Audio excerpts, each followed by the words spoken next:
अस्सलाम वालेकुम नाजरीन, आप देख रहे हैं हज़ारे दी आवाज़ और मैं हूं आपका मेज़बान काशिफ मलिक।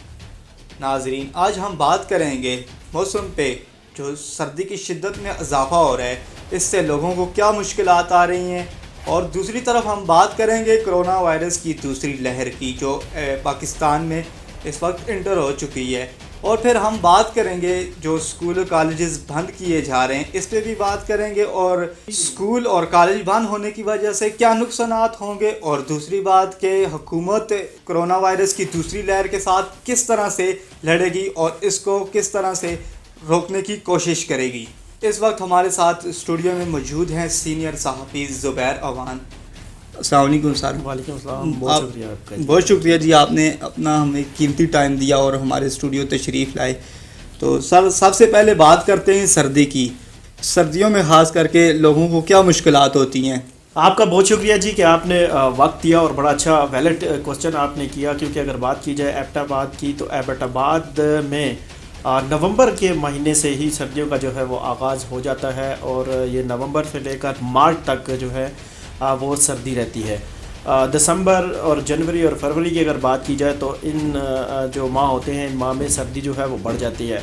और सर्दी का आगाज़ से लेकर सर्दी के अख्ताम तक की अगर बात की जाए तो बहुत से मसाइल जो एबटाबाद के शहरी हैं उनको फेस करना पड़ता है।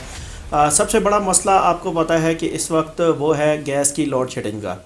ज़ाहिर है सर्दियों में जो है वो गैस गायब हो जाती है और जो शहरी सार्फिन हैं उनको शदीद मुश्किलात का सामना करना पड़ता है। टोटली ये राउंड अबाउट अगर सारी सड़कों का आप फिगर निकालें तो ये कोई 60 से 70 किलोमीटर टोटल ये एरिया बनता है, जिसके जो CNW Khyber Pakhtunkhwa highway authority और इसके अलावा जो दीगर डिपार्टमेंट्स हैं ये उनके अंडर है। तो इसकी जो वहाँ से बर्फ़ हटाने का सिलसिला है वो कोई इतना मुश्किल नहीं है, मगर ये लोग वही है कि फ़ंड आते हैं, पता नहीं कहाँ जाते हैं, क्या करते हैं, और इससे जो नुकसान उठाना पड़ता है वो मकामी अफराद को। कोरोना की दूसरी लहर इस वक्त पाकिस्तान में चल रही है, तो कहा जाता है कि ठंड में कोरोना के ज़्यादा ख़तरात होते हैं। तो अब तक हुकूमत ने कोरोना के हवाले से जो अस्पतालों में क्या कुछ नई अपडेट की है, इस मुतल्लिक़ आप क्या कहते हैं? बड़ा अच्छा सवाल किया आपने। आप कोरोना की बात कर रहे हैं और इस वक्त पाकिस्तान समेत दुनिया भर में कोरोना को गिरोया जा रहा है, मगर कोरोना से बड़ा जो बम इस वक्त आवाम के सरों पर हमारी हुक्मरानों ने गिराया हुआ है, मेरे ख़्याल में वो कोरोना से ज़्यादा नुकसान दे तो वो है।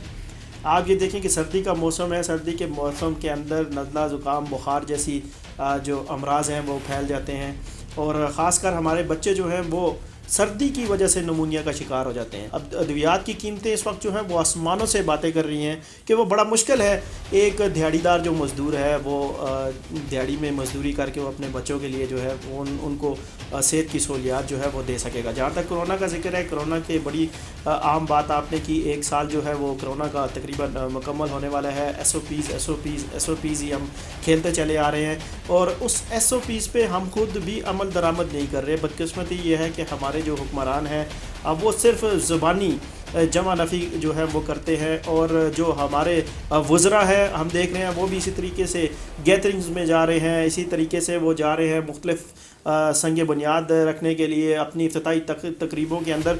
तो वहाँ पर वो जो है ना वो मास्क तक पहनना उनको गवारा नहीं है, तो वो बातें करते हैं जी हम SOPs पे बात कर रहे हैं। हैरान कुन बात यह है, मैं आपको ये बता चलूँ काशिफ, कि एबटाबाद क्या कि पूरे पाकिस्तान की सूरत हाल इस वक्त कोरोना के हवाले से ये दूसरी लहर है और इंतहाई संगीन है।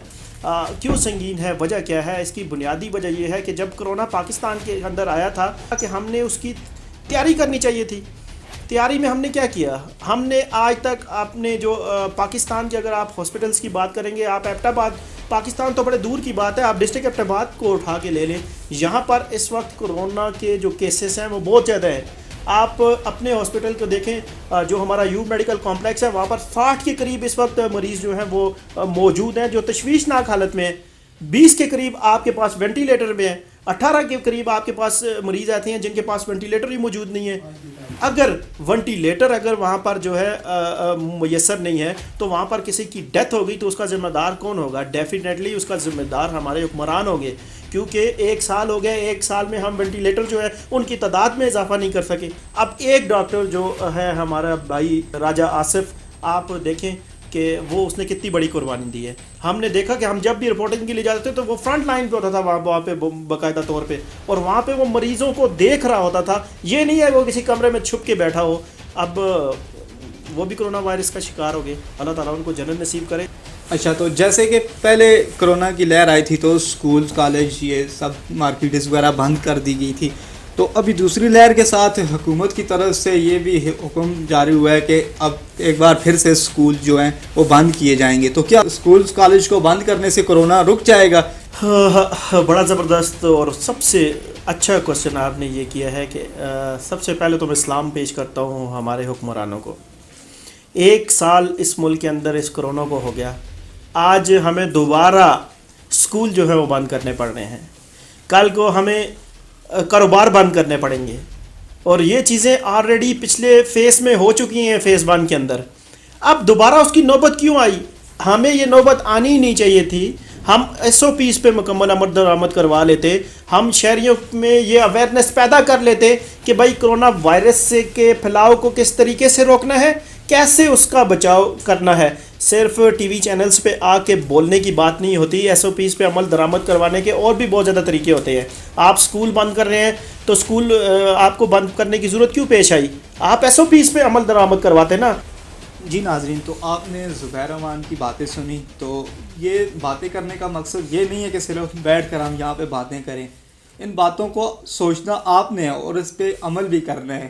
تو پھر ملیں گے ایک نئے پروگرام میں, تب تک کے لیے دیجیے اجازت. اللہ حافظ.